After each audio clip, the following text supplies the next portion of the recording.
Assalamualaikum warahmatullahi wabarakatuh. Selamat pagi Ananda semua. Kembali lagi dengan mata pelajaran akuntansi bersama saya Sonya Rusmana. Pada pertemuan kali ini kita akan membahas mengenai neraca saldo yang sebelumnya sudah mempelajari mengenai jurnal umum dan jurnal penyesuaian. Untuk materi ini, kompetensi dasar yang akan dicapai yaitu menganalisis penyusunan neraca saldo dalam perusahaan dagang, dan yang kedua menyusun neraca saldo dalam perusahaan dagang. Untuk tujuan pembelajarannya, yang pertama, siswa mampu mengidentifikasi bentuk neraca saldo. Yang kedua, siswa mampu mengidentifikasi nomor dan nama akun penyusunan neraca saldo. Yang ketiga, siswa mampu mengidentifikasi saldo debit akun penyusunan neraca saldo. Yang keempat, siswa mampu mengidentifikasi saldo kredit akun penyusun neraca saldo. Yang kelima, siswa mampu membuat lembar kerja neraca saldo. Yang keenam, siswa mampu menginput nomor dan nama akun penyusunan neraca saldo. Yang ketujuh, siswa mampu menginput saldo debit akun penyusunan neraca saldo. Dan yang terakhir, siswa mampu menginput saldo kredit akun penyusun neraca saldo. Nah, sebelumnya saya akan menjelaskan bagaimana alur pembelajaran kita pada pertemuan kali ini.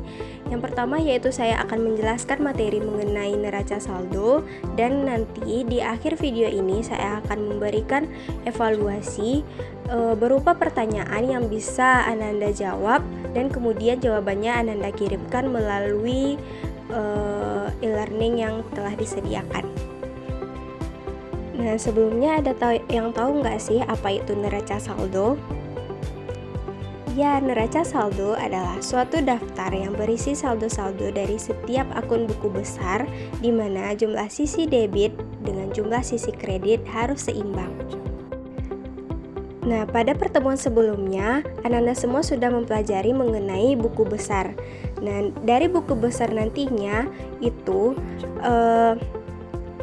neraca saldo akan disusun dengan cara mengurutkan nomor akun terkecil sampai terbesar yang bersaldo debit dan dimasukkan pada sisi debit neraca saldo, sedangkan akun buku besar yang bersaldo kredit dimasukkan pada sisi kredit neraca saldo.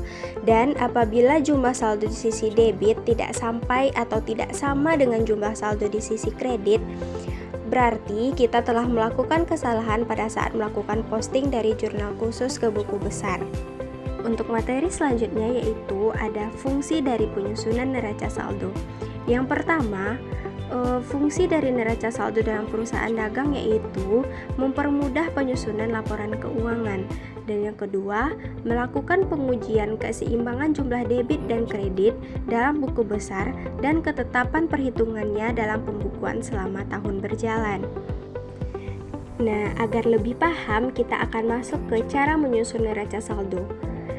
Proses penyusunan neraca saldo dapat dilakukan dengan yang pertama, jumlahkan kolom debit dan kredit pada masing-masing buku besar. Yang kedua, tuliskan hasil penjumlahan tersebut pada kolom yang sesuai dengan rekening yang bersangkutan. Yang ketiga, hitunglah saldo semua rekening yang terdapat dalam buku besar, yaitu dengan cara mencari selisih jumlah kolom debit dan kredit.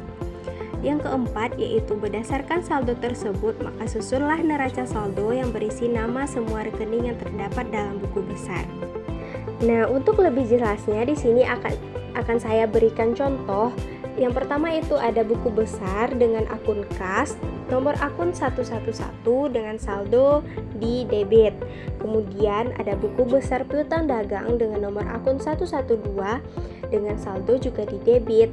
Kemudian ada perlengkapan kantor dengan nomor akun 115 dengan saldo di debit. Kemudian ada hutang dagang dengan nomor akun 211 dengan saldo di kredit. Dan yang terakhir ada penjualan dengan nomor akun 411 dengan saldo di kredit. Nah, nanti ketika menginput di neraca saldo, Ananda bisa mengurutkan dari akun terkecil dengan 111 yaitu kas, 112 piutang dagang, 115 perlengkapan, 211 ada hutang dagang, dan yang terakhir ada 411 yaitu penjualan. Kemudian Ananda bisa taruh angka atau nominal saldonya berdasarkan saldo yang ada di buku besar, sesuai dengan saldo normal di debit atau di kredit.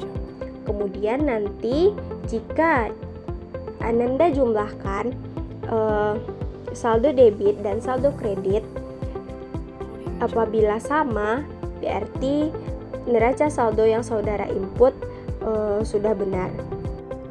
Jika tidak balance, itu menandakan bahwa saudara telah melakukan kesalahan pada saat melakukan posting.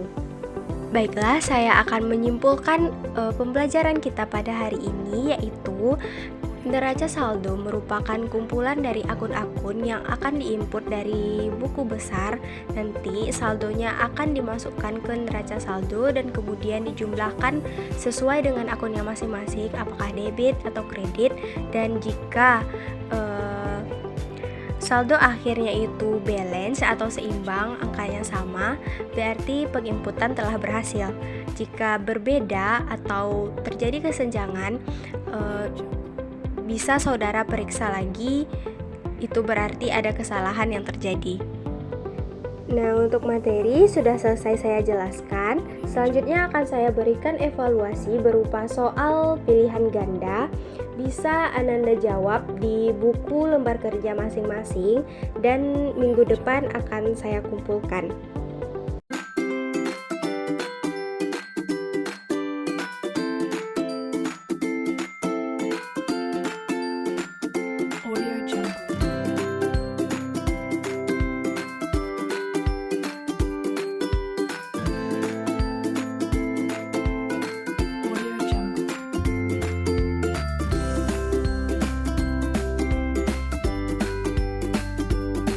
Sekian pembelajaran kita pada hari ini. Jika ada kata-kata yang salah mohon dimaafkan. Wabillahi taufik wal hidayah. Assalamualaikum warahmatullahi wabarakatuh.